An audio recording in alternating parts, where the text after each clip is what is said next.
오늘 여러분들께서 읽으신 본문 복음의 기록은 우리 예수 그리스도께서 십자가 죽음의 문턱에 가시는 과정을 두 가지 사건으로 증언하고 있습니다.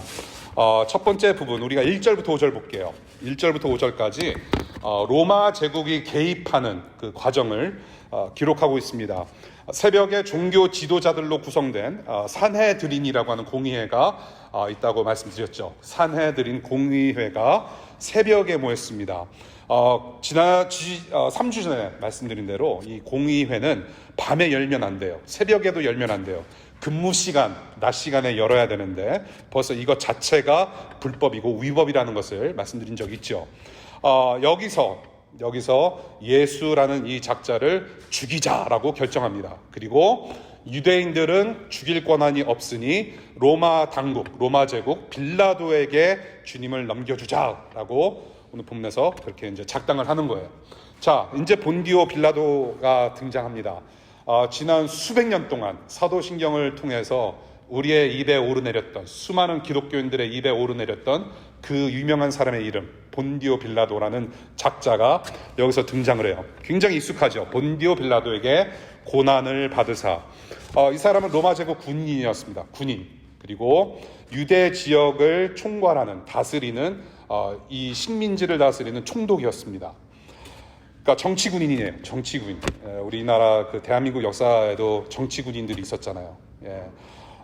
정치군인입니다. 그때 당시 사형은 유대 지역을 지배했던 이 로마 제국의 권한이었어요. 그래서 유대 종교인들은 이 사형 선고가 가능했고 집행이 가능했던 이 빌라도라고 하는 총독에게 예수를 끌고 갑니다. 그래서 이제 빌라도는 주님을 풀어줄 수 있었던, 지금 죽음을 앞에 둔 예수님을 자신의 권한으로 풀어줄 수 있었던 마지막 찬스를 쥐고 있던 인물이에요. 그래서 그런지 우리들의 교부가 아마도 사도신경 안에 본디오 빌라도에게 고난을 받으사라고 그렇게 표현했는지도 몰라요.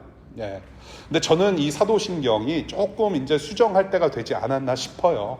왜냐면 본디오 빌라도에게만 고난을 받으신 것이 아니기 때문에 좀 아쉬운 마음이 있는데요. 아무튼 마지막 찬스를 쥐고 있어요. 죽일 것이냐 살릴 것이냐 본디오 빌라도의 손에 달려있는 거예요. 자, 2절을 보니까 빌라도가 질문을 합니다. 우리 주님께 질문을 해요. 네가 유대인의 왕이냐? 주님께서 이렇게 답변하세요. 네가 그렇게 말했다. 그 말은 바로 뭐냐면 네 말이 맞다라는 얘기죠. 네 말이 맞다. 근데 네가 유대인이 왕이냐라고 물어봤으면은 맞다. 내가 유대인의 왕이다. 그렇게 좀 적극적으로 말씀하셔도 되는데 그렇게 말씀을 안 하세요. You said it. That's it. You said it. You just said it. 뭐 그런 식으로 얘기를 하시는 거예요. 네 말이 맞다. You are right. 뭐 적극적으로 말씀 안 하세요. 이 말씀 이후로 마가복음을 쭉 보면 십자가에서 죽으시기 직전까지 아무 말씀 안 하세요. 네가 한 말이 맞다. 네 말이 맞다. 그 말씀이 마지막 말씀이에요. 그 뒤로 침묵을 지키세요. 자, 왜 주님은 이렇게만 대답하시고 왜 자신을 왕으로 담대하게 적극적으로 선포하지 않으셨는가라는 질문을 좀 할 수 있을 것 같아요. 왜 이렇게만 대답을 하셨는지. 첫 번째,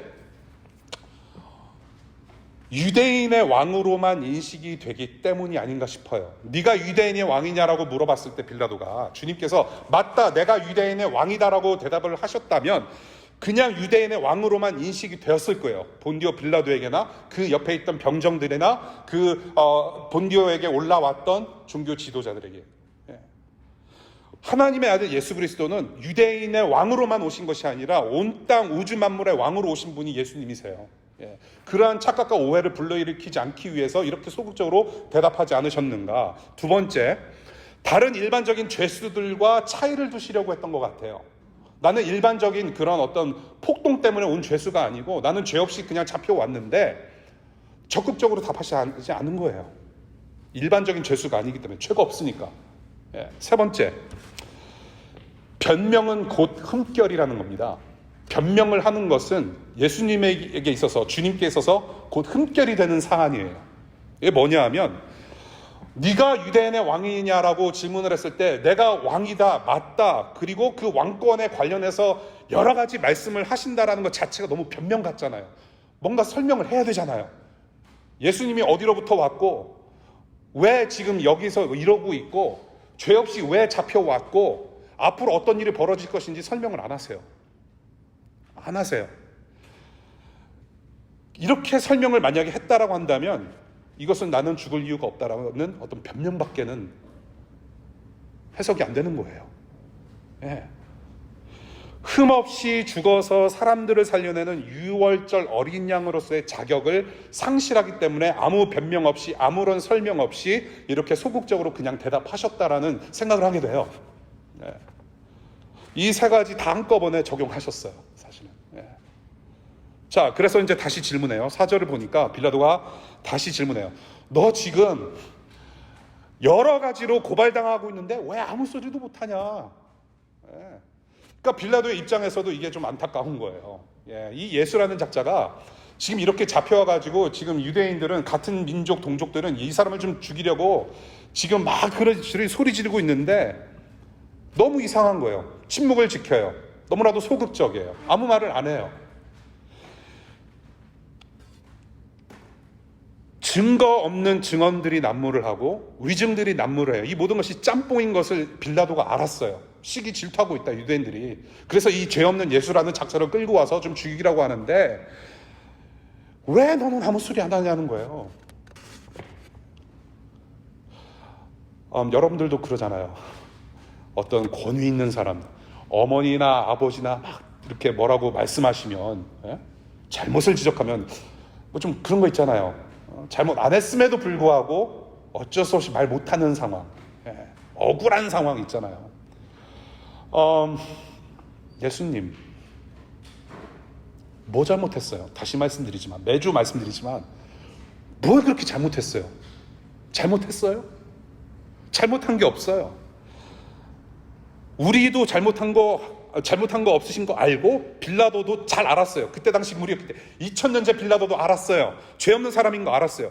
그러니까 이 사람 정말 이상한 놈이다. 이 놈은 정말 좀 이상한 놈이다.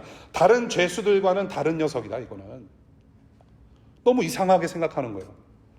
죄 없이 끌려왔으면 살려달라고 울부짖어야 돼요. 웬 십자가 처형? 내가 그렇게 악독한 사람이었습니까? 내가 그렇게 체제전복적으로 이렇게 폭력을 휘두른 사람이었습니까? 사람을 죽였습니까? 따져 물어야 돼요. 여러분들 잘못 없으면 따져 묻잖아요. 어쩔 때는. 정말로 억울할 때는. 예수님은 그러지 않으세요. 빌지도 않으세요. 빌라도가 그런 모습을 보고 이상하게 여긴 거예요. 너 왜 가만히 있냐, 이 바보야. 주님은 이렇게 권력 앞에 쫄아서 힘이 없어서 침묵하신 게 아니죠. 예. 우리가 아는 것은, 주님의 침묵이라고 하는 것은 아무 말씀 안 하신 이유는 바로 고난을 통해서 하나님 아버지의 어떤 주권에 대한, 하나님께서 계획하신 저와 여러분들을 구원하시기 위한 계획에 순종하시기 위해서 침묵하셨다는 거 우리는 지금은 알아요. 예. 그래서 아무 말씀 안 하신 거예요. 이사야서 53장의 7절의 말씀도 이루시기 위해서 침묵하신 것을 우리가 알아요. 이사야서 53장 7절. 그는 굴욕을 당하고 고문을 당하였으나 아무 말도 하지 않았다. 마치 도살장으로 끌려가는 어린 양처럼, 마치 털 깎는 사람 앞에서 잠잠한 암양처럼 끌려가기만 할 뿐 아무 말도 하지 않았다. 이사야가 앞으로 오실 메시아를 예언하면서 이러한 고난을 이미 얘기한 바가 있어요. 아무 말 하지 않는, 그저 끌려가기만 하는 어린 양. 우리 주님께서 철저히 약하고 흠없는 제사용 어린 양이 되셔서 온 백성의 죄를 대신해서 감당하시는 그 대속 죽음을 말씀대로 이루셨기 때문에 끝까지 계속 침묵하셨다는 거예요. 예. 반드시 죽어야만 했던 인물이 바로 예수님이라는 거예요. 자, 두 번째 장면 볼게요.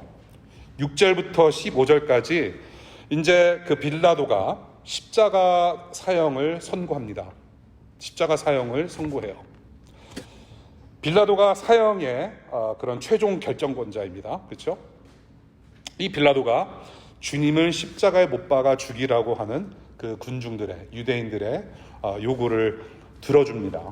이에 앞서서 어떤 일이 벌어지냐면, 이 명절 때마다, 유대인의 명절은 굉장히 큰 축제예요. 지방 곳곳에서 예루살렘을 향해서 걸어오고 순례기를 하는 사람들이 많이 모여 있어요. 그 명절 때마다 죄수를 한 명 놓아주는 풍습이 있었다고 그래요. 관습, 관례. 그런데 이제 예수님을 대신 죽이고 대신에 바라바라고 하는 사람을 놓아주게 됩니다. 이 로마 총독에게 있어서는 이러한 관습이 무엇일까요? 사람을 하나 살려내고 하나 죽일 수 있는 권한을 가졌다는 것은 권력 과시형이죠. 권력 과시형.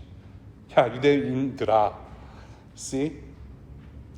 내가 한 사람 죽일 수 있고 살릴 수 있다. 내가 사람을 죽일 수 있고 살릴 수도 있는 힘이 있다. 지금 이거를 누구 앞에서 하냐면은 예수님 앞에서 해요. 그런데 마태복음 28장에 주님께서 직접 하신 말씀 여러분들 기억하시죠? 가서 제자 삼으라라고 하는 말씀 전에 뭐라고 하셨냐면 나는 하늘과 땅의 권세를 받았다. 누구로부터? 하나님으로부터. 예수님은 하늘과 땅의 권세를 받으신 주님이세요. 왕이세요. 하늘과 권세를 받으신 주님 앞에서 지금 빌라도가 사람을 살릴 수 있고 죽일 수 있다는 것을 좀 과시하고 있단 말이에요. 자, 지금 주님 앞에서 이렇게 힘자랑을 하는데 8절을 보겠습니다. 그러한 지금 그 당시 권한을 가지고 있던 빌라도가 있는 자리로 무리가, 유대인들이 올라간다라는 표현을 써요. 올라간다. 빌라도가 있는 그 권력의 자리에 올라가서 빌라도에게 요청을 한다라고 표현을 하는데요. 요한복음 19장 13절을 보면 이 빌라도가 있는 자리를 갖다가 리토스트론이라고 불리운다라고 또 기록을 하고 있어요. 리토스트론은 뭐냐면 돌을 박은 자리라는 말이래요. 돌을 박은 자리. 재판석이라는 겁니다. 권력을 상징하는 자리예요. 권력. 돌을 박은 자리. 재판석. 사람을 죽일 수도 있고 살릴 수도 있고 여러 가지 판결을 할 수 있는. 그러니까 인간의 어떤 권력의 상징이 되는 자리란 말이에요. 거기에 지금 빌라도가 있어요. 그 빌라도가 있는 자리에 올라갔다라고 얘기해요. 올라갔다. 지금 누가 올라가요? 유대 종교 지도자들이. 하나님을 섬긴다라는 종교 지도자들이 지금 하나님을 올려다보지 못하고 그리고 하나님의 아들로 오신 예수 그리스도를 올려보지 못하고 알아보지 못하고 지금 자신들의 유익과 만족을 위해서 세상 권력에 기대는 모습을 보여주는 거죠. 어디로 올라가느냐? 세상 권력으로 올라가요. 그리고 누구 살려달라고 해요? 바라바를 살려달라고 합니다. 바라바를 꺼내달라. 예수라는 작자 십자가에 못 박고 바라바를 살리십시오. 바라바는 누구냐고 해요? 누구라고 해요? 7절을 봅니다. 폭동 때에 사람들을 죽였던 폭도들과 함께 갇힌 사람이라고 기록하고 있습니다. 폭동 때 사람을 죽였대요. 사람들을 많이 죽였는데 그러한 무리들과 함께 감옥에 갇혀 있었던 사람이라고 얘기를 합니다. 이 시대적 상황으로 봐서 그리고 유대인들이 왜 바라바에게 저렇게 집착을 하고 있는가? 바라바가 그냥 일반적인 강도였고 어떤 사람을 처참하게 죽인 어떤 살인범이었다면 그렇게 원하지는 않았을 거라는 생각이 들어요. 살인범 풀어줘서 뭐 하게요? 그렇잖아요. 아무런 이유 없이 그런 시리얼 킬러를 풀어줘서 그 사람들에게 어떤 유익이 있을까요? 또 이게 위험에 또 공포의 안에 또 살아갈 거 아닙니까? 분명히 바라바라고 하는 작자는 뭔가가 있을 거예요. 풀어달라고 하는 이유가 분명히 있을 거예요. 제 생각에는 그래요. 폭동이 일어났다고 했습니다. riot. 어떤 폭동이었을까? 로마 제국이 이스라엘 유대 지역을 지배했단 말이에요. 식민지화했다는 거죠. 식민화했어요. 로마 제국에 이제 항거를 했던 거예요. 수많은 사람들이 깨어진 사람들이 독립운동을 했다라고 보는 거예요, 저는. 근데 그 독립운동이 굉장히 과격했을 만큼, 그래서 사람들이 죽었을 만큼 다수의 군인들이 죽었겠죠. 그래서 그 무리들 중에 한 사람이 바로 바라바였고 그 바라바는 굉장한 어떤 민족적인 영웅일 만큼 어떤 지도자 역할, 리더십 역할을 했던 인물이 아니었을까. 그러니까 유대인들의 입장에서는 우리는 저런 사람이 좀 필요한 거예요. 예수라는 작자 보니까는 기적도 많이 하고 사람들이 그렇게 따라다녔고 밥도 막 줬는데 이 인물은 아니다. 우리를 로마 제국에서 해방시켜줄 만한 사람 아니다. 메시아 아닌 것 같다. 십자가 대신 그 사람 못 받고 바라바라고 하는 작자가 힘이 좀 있어 보인다. 우리는 저 사람이 필요해. We need a hero like him. 여러분들 미국에 오셔서 이제 생활하실 때 이 미국이라는 나라가 참 어떻게 보면 좀 희한한 나라라고 생각되지 않아요? 무슨 사건 사고 터질 때마다 히어로가 누군지를 밝혀내요. Oh, this is our hero. Hero. 영웅이 필요한 시대예요. 사실은 우리의 민족, 우리 나라, 우리 대한민국도 그렇고 인류 역사가 히어로를 원하는 그런 세상이잖아요. 예. 결국에는 메시아, 어떤 신적인 존재를 의존하고 있다는 것을 반영하는 거죠. 바라바가 그런 사람이었을 거라는 거예요. 예. 로마의 방법을 사용한 거죠.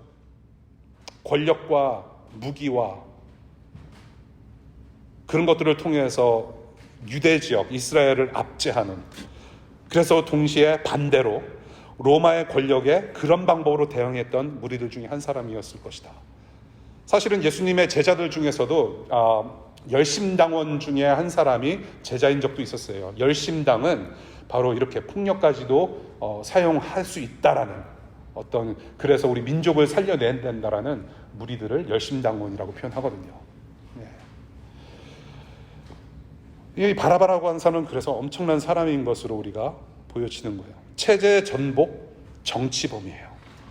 그리고 사람들을 수없이 죽인 흉악범이에요. 흉악범. 그래서 마태복음에는 이 바라바라고 하는 인물에 대해서 소문난 죄수라고까지 증언을 합니다. 소문난 죄수예요. 엄청난 영웅인 거예요.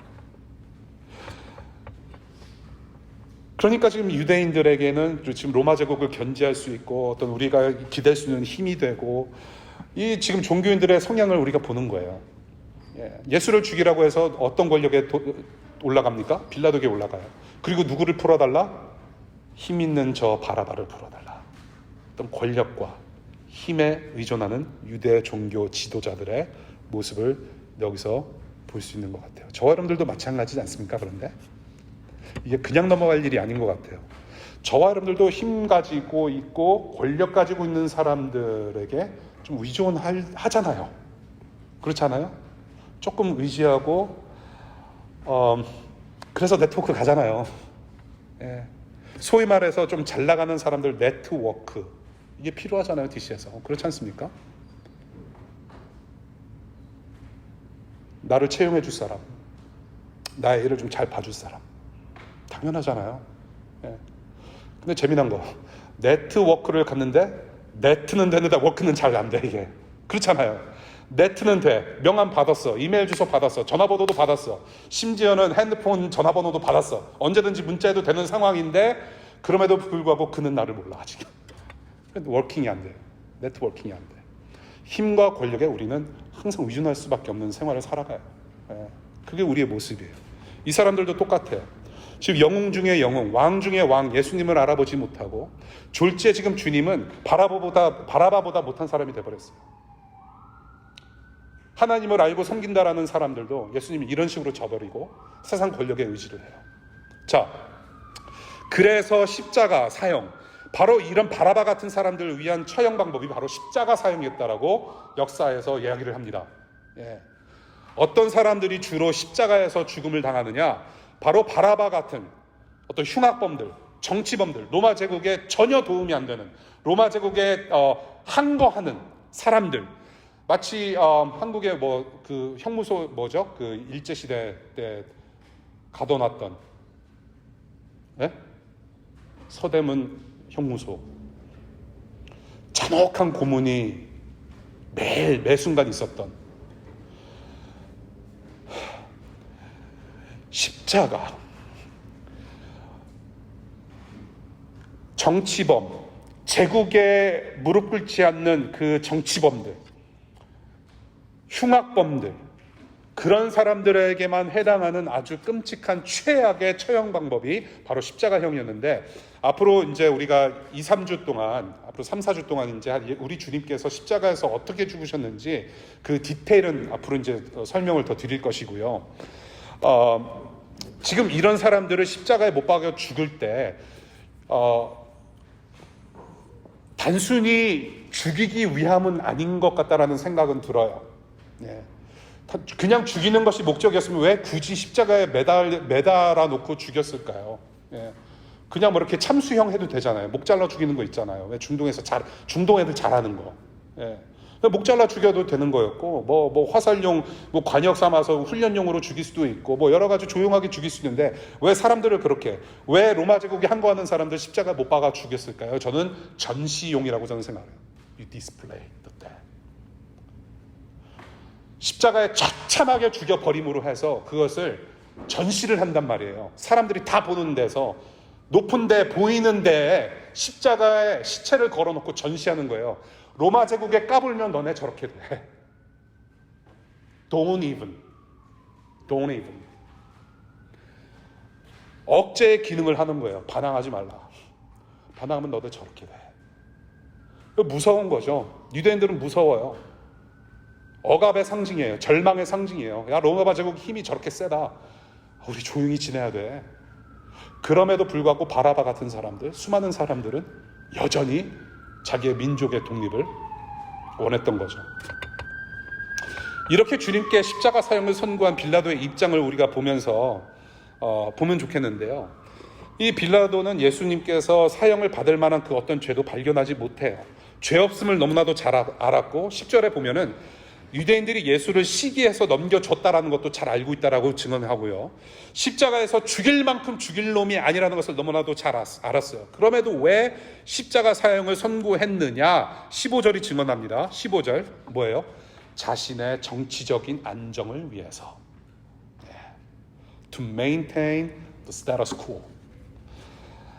자신의 정치적인 안정을 위해서 타협을 한 거예요. 제가 정치학과를 공부를 하면서 정치 쪽으로 한번 들여다볼까? 물론 국회의원에 출마한다는 얘기 아니에요. 정치 쪽으로 관심이 많아서, 외교 쪽으로 관심이 많아서 그쪽으로 일을 한 적도 있었는데 잠깐 맛을 보니까요. 이 정치판이라고 하는 게 학교에서 가르쳐주는 대로 이렇게 적용을 하는 그런 게 아니더라고요. 웃으시는 분은 아시잖아요. 이게 이 학교에서 배운 거랑 전혀 딴판이에요. 정치는 컴프로마이즈, 타협의 전당이에요. 우습지도 않아요. 십자가에 예수를 못 박아 죽이라는 군중들의 요구를 수용하지 않으면 어떻게 돼요?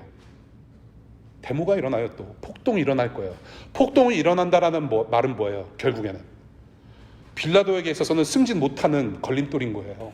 오히려 쫓겨날 수 있는 거예요. 그 지역에서 총독자리 내줘야 돼요. 딴 사람한테. 자기가 라이벌이 있었는지도 몰라요. 라이벌한테 넘겨줄 수 있는 아주 위험한 상황이라는 거예요. 데모는 일어나지 말아야 돼요. 조용히 지내줘야 돼요. 유대인들이. 그러니까 요구를 수용해야 돼요. 자기의 자질은 이렇다라는 것을 입증을 해줘야 돼요. 자질을 보여주는데 실패하면은 자기는 쫓겨날 몸이란 말이에요. 자신의 정치적인 입지가 불리해져요. 빌라도는 이렇게 죄 없는 예수를 이용합니다. 군중들하고 컴프로마이즈해요. 타협해요. 자신의 자리를 지키고 있고요. 그리고 결국에는 15절 채찍질이 시작됩니다. 여러분들이 혹시라도 The Passion of the Christ 멜 깁슨이라고는 배우가 2000년에 만든 아주 잔혹한 영화가 있어요. 예수님께서 죽으시는 그런 과정을 굉장히 리얼하게, 제가 그 영화 보면서 이 글로만 읽었던 허접한 어떤 예수님 영화에서만 보던 그것이 그냥 이렇게 비주얼로 너무 정말로 그랬을 것이라고 인정할 수밖에 없는 영화를 만든 적이 있어요. 그런 영화가 있어요. 여러분들 혹시 한 번쯤은 보실 만한 영화예요. 물론 여러 가지 컨트로버셜한 이슈들이 좀 있긴 한데 예수님께서 육체적으로, 인간의 몸으로 육체적으로 얼마나 심한 고통을 당하셨는지 아시려면은 그 영화를 좀 보시면 좋겠어요. 그래서 제가 클립을 한번 올리려다가 심장마비로 돌아가실 분들 계실 것 같아서 그냥 알아서 보시면 좋겠어요. 유튜브에 올라와 있어요. 실제로 2000년에 그 영화 상영할 때 노인들 여러 분 돌아가셨어요. 예수님께서 죽으신 뒤에 2000년 뒤에 영화로 만들어진 그 장면만을 보더라도 너무나도 끔찍해서 심장이 막혀 죽을 거라면 예수님께서 직접 2000년에 당하신 그 고통은 얼마나 컸을까요? 지금 제가 그냥 채찍이라고 하는 말씀은 그냥 이 당시에 그냥 이렇게 노끈을 가지고 어떤 그냥 가죽끈 가지고 그냥 대충 만들어서 휘두르는 채찍이 아니라 채찍 끝에 그 쇠사슬과 무슨 쇠구슬 그리고 동물 뼈 조각을 달아가지고 채찍을 한번 맞으면 살점이 뜯겨나가는, 영화에서도 그게 고스란히 표현이 돼요. 살점이 다 찢겨나가는 그런 채찍을 얘기하는 거예요. 그런 채찍을 지금 15절 당하고 계시는 거예요. 주님께서 이렇게 그냥 완전히 그냥 걸레가 되는 몸을 가지고 십자가에 못 박히면 일찍 죽을까요? 늦게 죽을까요? 이렇게 채찍질을 당한다는 것은 십자가에서의 그런 시간 단축용인 거예요. 예. 참 잔혹해요. 이렇게 주님께서 처절한 고통을 당하시면서 십자가 죽음을 향해서 앞으로 나아가세요. 이 하나님 아버지의 주권, 십자가 죽음을 통한 하나님의 구원 계획에 대해서 주님은 아무 말씀 없이 철저히 순종하시면서 걸어가세요. 이것이 바로 오늘 본문에 기록된 사건이에요.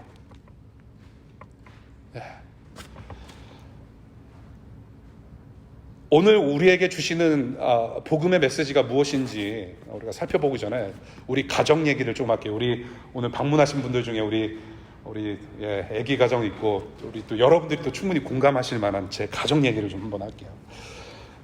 이제 애들 라이드를 많이 하잖아요. 애들 이제 어디 갈 때마다 차 태우고 이제 뒤에 태우고 이제 어디를 가고 여행 갈 때도 이제 로드트립 가면은 이제 운전하면서 이제 애들 태우고 가잖아요.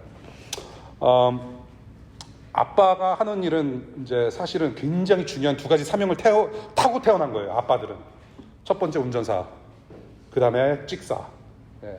운전과 사진 촬영은 늘 아버지 몫이에요. 웃으시잖아요. 대부분 지금 여기 애기들이 깐난 애기라서 뭔가 잘 모르시는 분들 get ready. 앞으로 여러분들이 할 일은 운전과 찍사예요. 이제 아빠가 운전을 해요. 그러면 이제 뒤에 이제 애들은 주로 뒤에 앉지 않습니까? 키가 작아서 뒤에 앉기도 하고, 그리고 옆에는 주로 아내분들이 앉아 계세요. 아주 여자분들이 주로 이제 앉으시죠. 조수석에. 그래서 여행을 가요. 여행을 가는데 주로 이제 장거리 자동차 여행할 때는 이 조수석이 굉장히 중요한 사명을 또 감당해야 돼요. 조수석에서 뭐 해야 될까요? 장거리 여행할 때. 이거 봐, 잘 모르시네. 일단 대화를 좀 많이 해줘야 돼요. 그만하라고 할 때까지.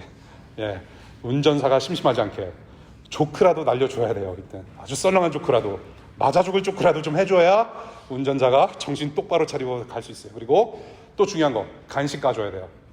간식 까줘요. 저뿐만이 아니라 뒤에 있는 애들까지 간식 까주는 거를 이 아내라고 하는 조수가 해주셔야 돼요. 그리고 또 하나 있어요. DJ가 돼주셔야 돼요. DJ. 음악도 틀어줘야 돼요. 애플 뮤직 쭉 한번 보고, 남편이 운전자가 좋아할 만한 노래 좀 틀어주고, 지가 좋아할 만한 노래 하면은 큰일 나요. 사고 나요. 운전자가 좋아하는 노래를 틀어줘야 돼요. 그런 DJ 역할도 해줘야 돼요. 그리고 이제 남편은 이제 그 아내가 너무나도 감사하고 사랑스러워서 이게 딱 스틱에다가 아내 손 딱 올려놓고 같이 손잡고 이렇게 운전하고, 한 손으로 운전하고. 그거를 저는 잘 못해봤어요. 자, 그게 이제 모습이에요. 가족들의 여행하는 모습. 근데 우리 큰아이가 이제 뒷좌석에 안 앉아도 되는 키가 된 거예요. 앞자리를 노려요, 이놈의 자식이. 엄마가 앉아야 될 앞자리를 노리는데, 이 앞자리가 그렇게 엄청난 거대한 사명을 가지고 일을 해야 되는 건 지는 잘 모르는 것 같아. 근데 앞자리를 노려요. 엄마 자리가 좋은 것 같아요. 그래서 얘가 뭐라고 핑계를 대냐면, 자꾸 멀미 난대, 뒤에 앉으니까. Headache, I'm dizzy, I'm gonna throw up, I'm about to throw up, no! 그래서 이제 앞자리 앉혀요. 아내가 이제 뒤로 가고. 근데 솔직히 제가 이제 이 세 가지 사명, DJ가 되고, 대화 나눠주고, 또 뭐예요? 간식 까주는 거. 사실 저도 이거 많이 못 누려봤어요. 아내나 큰 놈이나 다 자더라고. 주로 자요. 아빠는 이제 홀로 이제 운전대 잡고 가는데, 우리 애가 주로 엄마랑 이제 자리 바꿈을 해서 잠을 잘지라도 뒷자리에서 전에는 누려보지 못한 10년, 15년 동안 누려보지 못한 호사를 누려요. 어떤 호사를 누리느냐? 다리 쫙 뻗고 잘 수 있고, 앞에 있는 광경을 쫙 볼 수 있어요. 멀미도 안 나요. 앞에 보면 멀미도 잘 안 나. 너무나도 좋은 거예요. 15년 동안 뒷좌석에서 아빠 뒤통수만 보고 있다가, 옆에 막 지나가는 것만 보고 있다가, 이제는 이게 극장에 온 거예요. 이 세상이라고 하는 윈도우에 딱 보이는 그런 특권을 누리는 거예요. 큰애가. 뭘 믿어요? 이제는 뭐 알아요. 그냥 하는 거구나. 앞자리 또 앉혀요.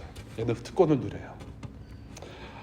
여러분들 상상해 보십시오. 여러분들 한국 자주 나가시잖아요. 부모님 뵙고 고향밥 먹고 싶어서 방문하시잖아요. 옛날에 김포공항에서 국제선이 왔다 갔다 했을 때는 1등석, 2등석, 3등석이라고 표현한 적이 많았어요. 예. 돈 없으면 무조건 3등석이에요. 우리는 3등 인간계층에서 3등 사람들이에요. 1등, 2등, 3등으로 나눠요. 그런데 요즘은 조금 세련되게, 그래도 덜 상처 주고 싶어서 뭐라고 그래요? First class, business class. 비즈니스 안 하면서 비즈니스 클래스 타는 거죠, 그렇죠? 예. 누구나 탈 수 있는 비즈니스 클래스. 그 다음에 뭐라고 해요? 이코노미 클래스. 예. 이코노미. 경제적인 사람이니까 우리는 예. 경제적인 사람. 예. 그러다 조금 혜택 받으면 어떻게 해요? 업그레이드해서 예. 2등석 비즈니스 클래스. 비즈니스 안 하고 학생인데도 비즈니스 클래스 타고 덜어는 1등석도 타요. 퍼스트 클래스. 누군가가 1등석 탄 사람이 경제 클래스 타고 있는 나한테 와가지고 나랑 잠깐이라도 자리 바꿀래? 한국 가는 동안 ICN에 도착할 때까지 자리 바꿔서 탈래? 왜 그러세요? 근데 이 사람은 아무런 사심 없이 자리를 바꿔준단 말이에요. 기똥차잖아요. 대한항공 1등석 들리는 소문과 유튜브 보면은 삼계탕 나온다는 소문이 있어요. 하늘에서 먹는 삼계탕은 얼마나 맛있는지 정말 경험해보고 싶어요. 예. 온갖 종류의 드링크를 마실 수 있고, 예. 라면도 컵라면이 아니에요. 이코노미 클래스에서 먹는 그런 컵라면이 아니라 진짜 끓여다 주는 밥까지 말아 먹을 수 있는 컵라면인 거예요. 이런 특권을 누릴 수 있다면, 정말 편하게 180도 쫙 펼쳐진 데서 누릴 수 있다면 얼마나 행복할까. 누군가가 자리에 바꿔줌으로 해서 나에게 이런 행복을 가져다 준다면 얼마나 좋을까. 한번 상상해 보세요.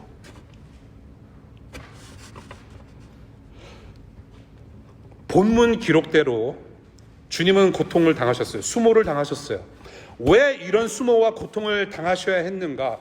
왜 죄 없는 분이 아무 소리 하지 않으시고 죄인의 자리에 들어가셔서 이런 일을 당하셔야 했는가? 바로 자리 바꿈을 위해서란 말이에요. 자리 바꿈. 자리 바꿈에 예수 그리스도를 봅니다. 구원이라고 하는 것은 자리 바꿈이에요. 쉽게 말씀을 드려서 자리 바꿈이에요. 복음은 자리 바꿈이에요.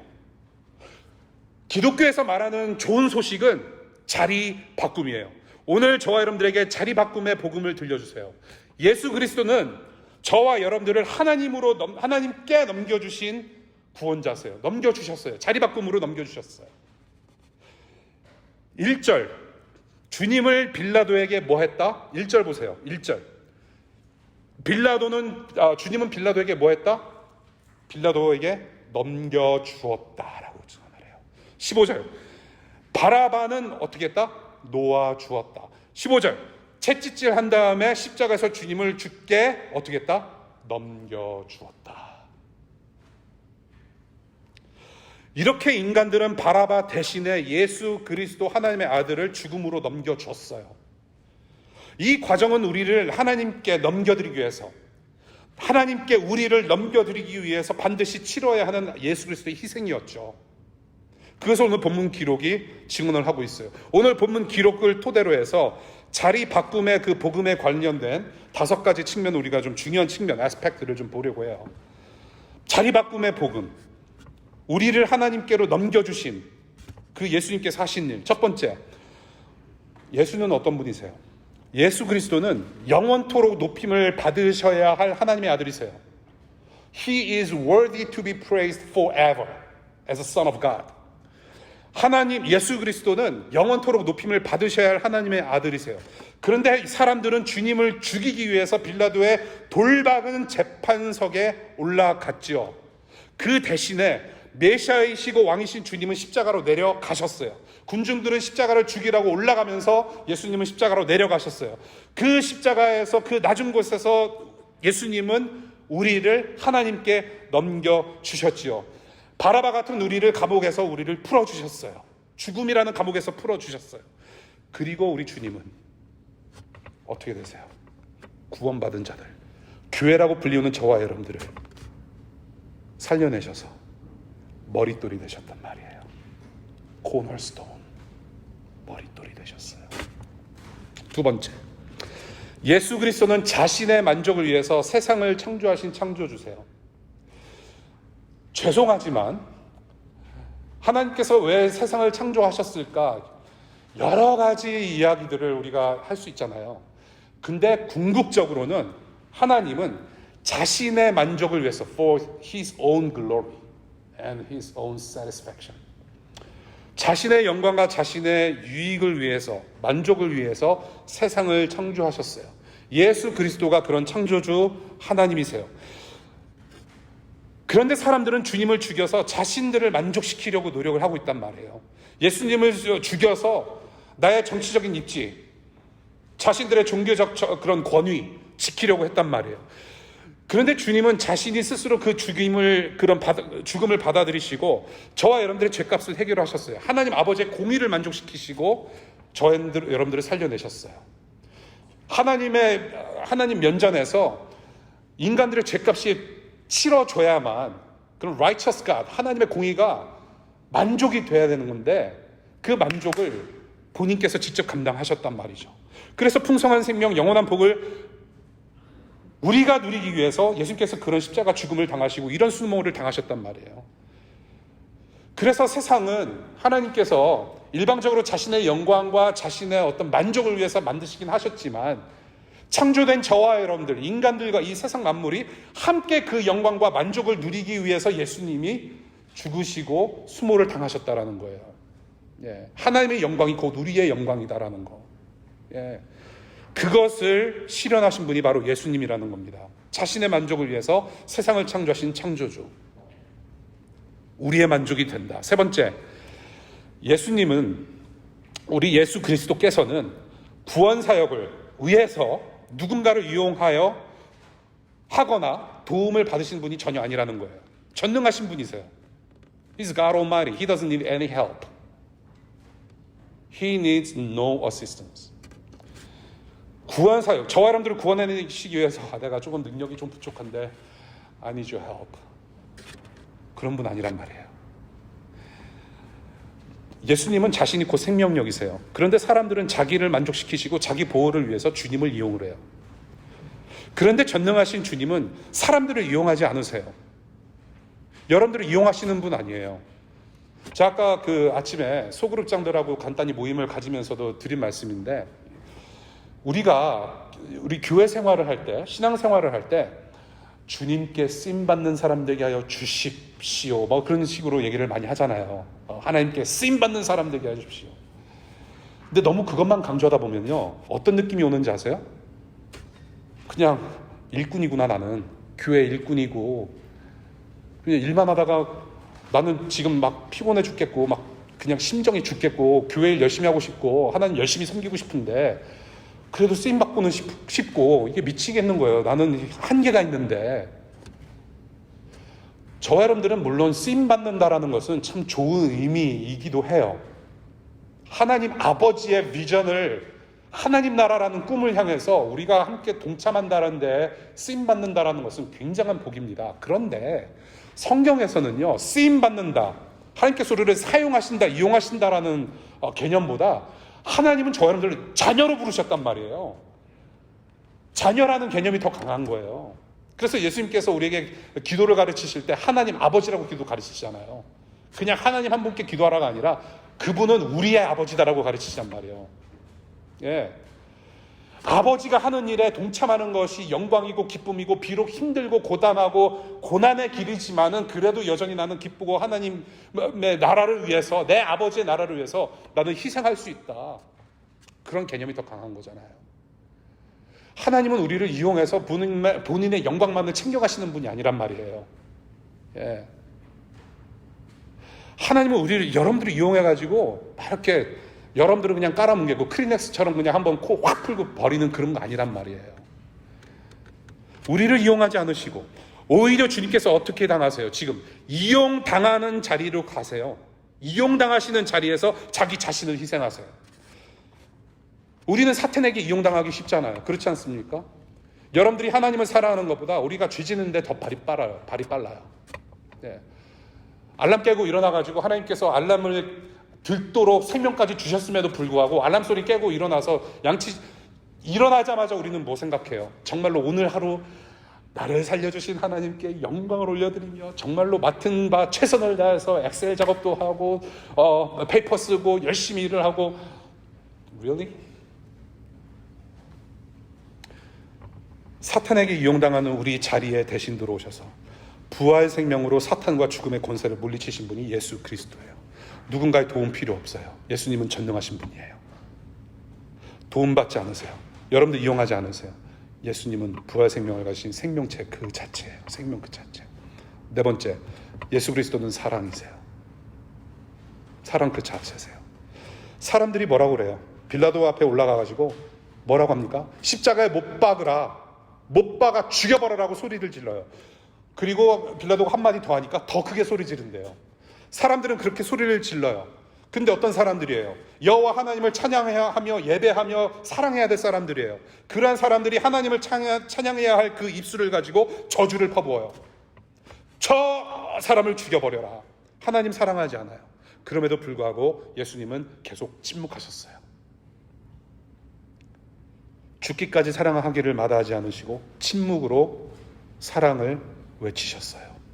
마지막 다섯 번째, 그래서 예수님은 죄 없으신 하나님이시라는 것을 오늘 본문에서 증거를 해요. 빌라도도 찾지 못한 죄예요.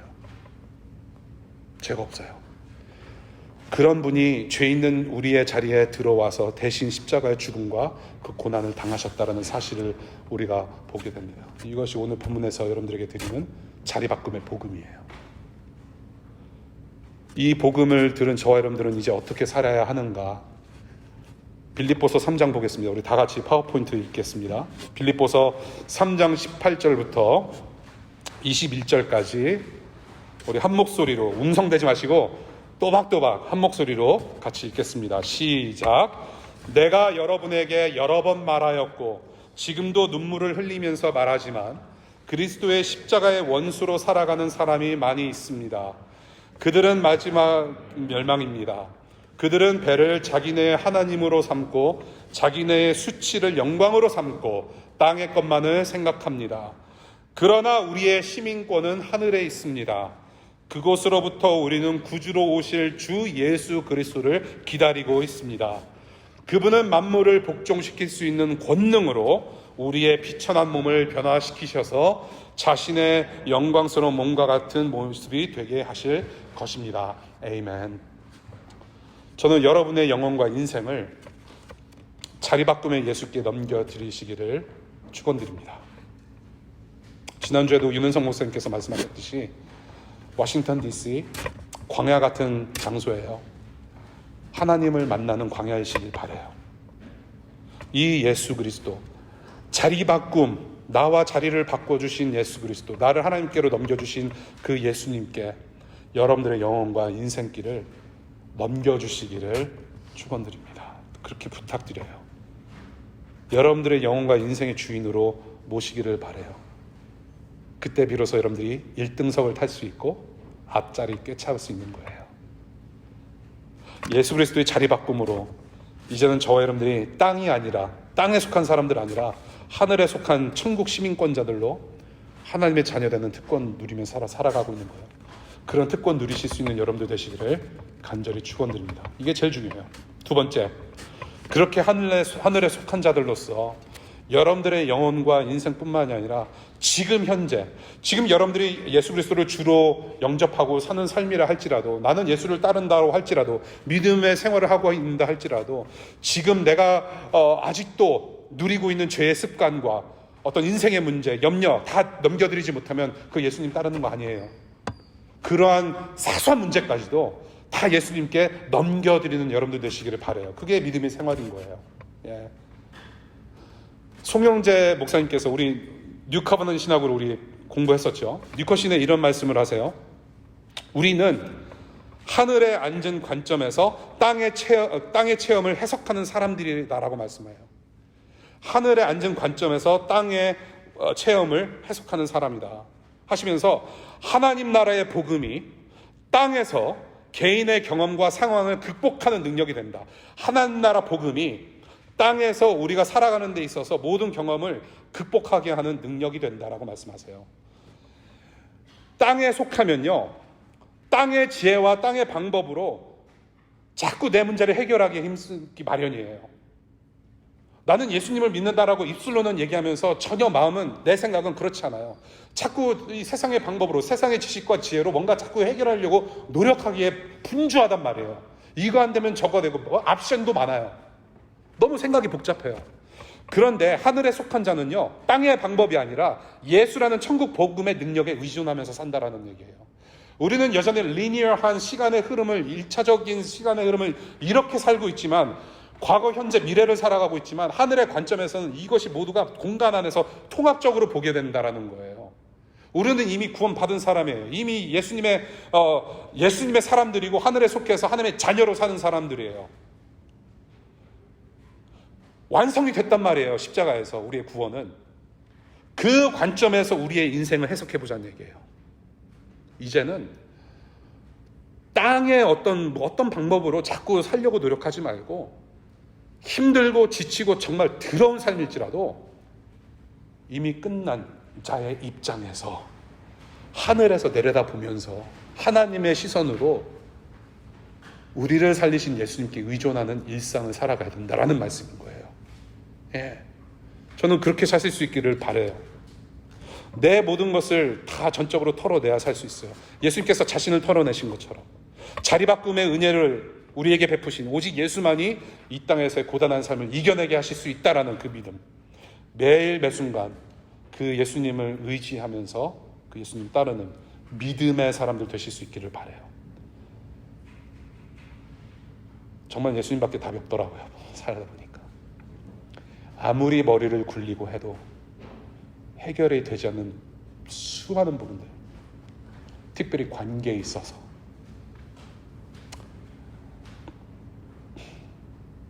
예수님. 세 번째, 마지막, 우리의 이웃들을 돌아보면서 자리바꿈이 필요한 이웃들 분명히 있어요. 그분들께 손 내미는 작은 예수님들 되실 수 있기를 바라요. 작은 예수들, 크고 작은 고통, 억압, 슬픔에 내던져서 지금도 힘들어하고 있는 가깝고 먼 이웃들, 죽음의 그런 고통을 매일 맛보이는 곳에 버려지고 넘겨진 그런 우리 이웃들, 그분들에게 기쁨과 안식을 맛보게 할 수 있는 그런 축복의 통로, 그런 교회 공동체 될 수 있기를 바라면서 오늘 넘겨주었다라는 복음 여러분들 잊지 마시고, 이번 한 주간 동안의 삶 정말로 하나님께 여러분들의 모든 것을 넘겨드리시고, 우리 예수님께 모든 것 넘겨드리시고 전진하실 수 있는 그런 믿음의 공동체 될 수 있기를 다시 한번 축복드립니다. 기도하겠습니다.